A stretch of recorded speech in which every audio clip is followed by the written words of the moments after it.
Shave ਕਰ। ਤਾਜੀ ਮੈਂ ਸ਼ੇਵ ਕਰਦਾ ਵਾਂ, ਲੇਕਿਨ ਇਹਦਾ ਕੌਣ ਇਹਦਾ ਪੂਰਾ ਕਰੇਗਾ? ਮੇਰਾ ਚੋਰ ਕੌਣ? ਮੈਨੂੰ ਇਨਸਾਫ ਚਾਹੀਦਾ। ਐਦਾਂ ਹੀ ਤੇਰਾ ਬੱਕਰਾ ਆਪ ਤੇਰਾ ਚੋਰ ਸੀ। ਹਾਂ ਉਹ ਆਪ ਦੌੜਿਆ ਰੱਸੀ ਖੋਲ ਕੇ, ਉਹਨੂੰ ਲੈ ਕੇ ਕੋਈ ਨਹੀਂ ਗਿਆ। ਸੀਸੀਟੀਵੀ ਤੇ ਤੁਸੀਂ 280 ਉਹ ਵਾਲੇ ਲਾਏ ਜਿਹੜੇ ਅੱਜ ਤੋਂ 40 ਸਾਲ ਪਹਿਲੇ ਰਿਜ਼ਲਟ ਹੁੰਦਾ ਸੀ। ਆਹੋ ਬਲਾਰ ਉਹ ਚੀਸੀ ਬਲਾਰ ਹੈ ਤੇ ਹੈ, ਬਲਾਰ ਵੀ ਨਹੀਂ ਨਜ਼ਰ ਆਉਂਦਾ। ਹਾਂ ਅੱਛਾ ਉਸਤਾਦ ਜੀ, ਉਹਦੇ ਚ ਨਕਸ਼ਾ ਕੋਈ ਬੰਦੇ ਦਾ ਤੇਰੇ ਜ਼ਿਹਨ ਚ ਹੈ ਵਾ ਕਿ ਪਤਾ ਨਹੀਂ, ਗੱਡੀ ਨਜ਼ਰ ਆਉਂਦੀ ਸੀ ਯਾਰ ਉਹ ਨਾ ਪਾ, ਹੁਣ ਉੱਤੇ ਨਾ ਪਾ। ਯਾਰ ਜੇ ਉਹ ਗੱਡੀ 'ਚ ਬੱਕਰਾ ਕਹਿੰਦਾ, ਬੱਕਰਾ ਫਿਰ ਇੱਥੇ ਕਿੱਥੇ ਗਿਆ? ਬੱਕਰਾ ਲੱਭ ਲਾ। ਮੈਂ ਸਾਜੀ ਗੌਰ ਨਾਲ ਜ਼ੂਮ ਕਰਕੇ ਦੇਖਿਆ, ਚੋਰ ਦੇ ਕੁੰਡਲਾਂ ਜਿਹੇ ਵਾਲੇ ਵਾਲ ਸੀਗੇ, ਨੀਲੇ ਰੰਗ ਦੀ ਗੱਡੀ। ਇਹਦੀ ਗੱਡੀ 'ਚ ਬੱਕਰਾ ਨਹੀਂ ਗਿਆ। ਉਹ ਭਾਜੀ ਉਹ ਮੇਰੀ ਕਹਿ ਰਿਹਾ ਵਾ। ਮੈਂ ਤਾਂ ਤੁਹਾਨੂੰ ਅੱਛਾ ਉਸਤਾਦ ਜੀ ਸੱਚਾ ਵਾ, ਉਹ ਚੋਰ ਦੀ ਬਾਤ ਦਾ ਕਿ ਖਤਮ ਵੀ ਆ ਰਿਹਾ ਵਾ ਜੁਮੇ ਵਾਲੇ ਦਿਨ ਫਿਰ ਉਹੀ ਹੈ।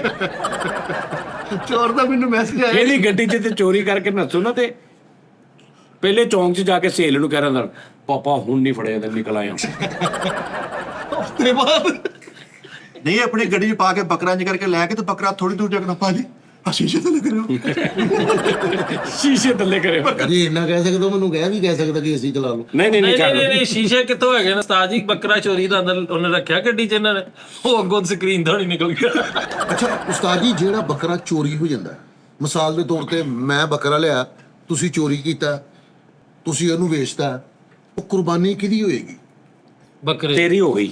ਮੇਰੀ ਕਿਦਾਂ ਹੋ ਗਈ? ਮੇਰੇ ਤੇ ਚੋਰੀ ਹੋ ਗਏ। ਹਾਂ ਉਹ ਹੋ ਗਈ ਤੇਰੀ। ਤੇਰੀ ਨੀਅਤ ਸੀ ਨਾ ਉਹ ਤੁਹਾਡੀ। ਭਾਵੇਂ ਤੇਰੀ ਹੋ ਤੇ ਉਸ ਬੱਚੇ ਨੇ ਪੈਸੇ ਦੇ ਕੇ ਮੁੱਲ ਲਿਆ, ਉਹਦੀ ਵੀ ਹੋ ਗਈ ਜੀ। ਤੇ ਜਿਹਨੇ ਦੱਸਿਆ ਸਿਸਟਮ ਸਹੀ, ਦੋ ਤਿੰਨ ਜਿਹੜੇ ਹਾਂਜੀ ਲੇਕਿਨ ਜਿੱਥੋਂ ਤੈਨੂੰ ਸਿਸਟਮ ਦਾ ਪਤਾ ਲੱਗ ਗਿਆ ਉੱਥੇ ਮਿੱਟੀ ਹੋ ਗਿਆ। ਹਾਂ ਨਹੀਂ ਉਸਤਾਦ ਅੱਛਾ ਜਿਹਨੇ ਦੱਸਿਆ ਵੀ ਉਹ ਬੱਕਰਾ ਖੋਲ ਲਾ, ਉਹਦੀ ਹੋ ਗਈ। ਹਾਂ ਨਹੀਂ ਉਹਦੀ ਨਹੀਂ, ਜੇ ਉਹਦੇ ਚੋਰ ਹੀ ਹੋਇਆ।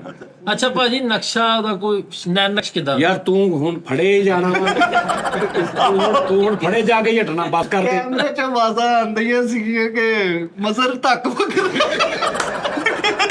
ਕੈਮਰੇ ਚ ਆਵਾਜ਼ ਆ ਰਹੀ। ਮਤਲਬ ਟੱਕੀ ਜਾਂ ਨਵੀਆਂ ਜਵਾਨੀਆਂ ਦਾ ਬੱਕਰਾ। ਨਹੀਂ ਬਸ ਕਰਦੇ ਹੁਣ ਵੀ, ਜਦੋਂ ਅਗਲਾ ਸੱਚੀ ਦੱਸ ਦੂਗਾ। ਚੋਰ ਕੋ ਮੈਂ ਤੇਰਾ ਭੇਜਦੀ। ਇਹ ਚੋਰਾਂ ਨੂੰ ਬਿਮਾਰੀ ਹੁੰਦੀ ਹੈ, ਜਦੋਂ ਮੈਂ ਵਿੱਚ ਹੀ ਚੋਰ ਬੈਠਾ ਹੋਵੇ ਨਾ, ਸਭ ਤੋਂ ਬਹੁਤੇ ਸਵਾਲ ਉਹਨੇ ਕਰਨੇ ਪੁੱਛਦਾ ਵਾ ਕਿ ਕਿ ਮੇਰੇ ਤੇ ਸ਼ੱਕ ਨਾ ਪਵੇ। ਨਹੀਂ ਵਾਕਈ ਸੱਚੀ ਚੋਰੀ ਹੋਇਆ। ਕਾਪੀਆਂ ਲਿਆਂਦੀਆਂ ਸੀ 100 ਵਾਲੀਆਂ, 50 ਵਾਲੀਆਂ, ਉਹ ਉਦਾਂ ਹੀ ਪਈਆਂ ਰਹਿ ਗਈਆਂ। ਬੱਚਿਆਂ ਨੇ ਈਦ ਹੀ ਨਹੀਂ ਮਨਾਈ। ਉਹ ਬੱਕਰੇ ਦਾ ਗਾਣਾ ਵੇਖਣਾ ਸੀ। ਕੁਰਬਾਨੀ ਤੋਂ ਪਹਿਲੇ ਮੁਜਰਾ ਸੀ ਉਹਦਾ। ਇਹ ਕਾਪੀਆਂ ਬੱਕਰੇ ਨਹੀਂ? ਨਹੀਂ ਈਦ ਵਗੈਰਾ ਬੱਚਿਆਂ ਨੂੰ ਦੇਣੀ ਸੀ ਨਾ। ਅੱਛਾ ਭਾਜੀ, ਬੱਕਰਾ ਖੂਹ ਤੋਂ ਲਿਆ ਸੀ?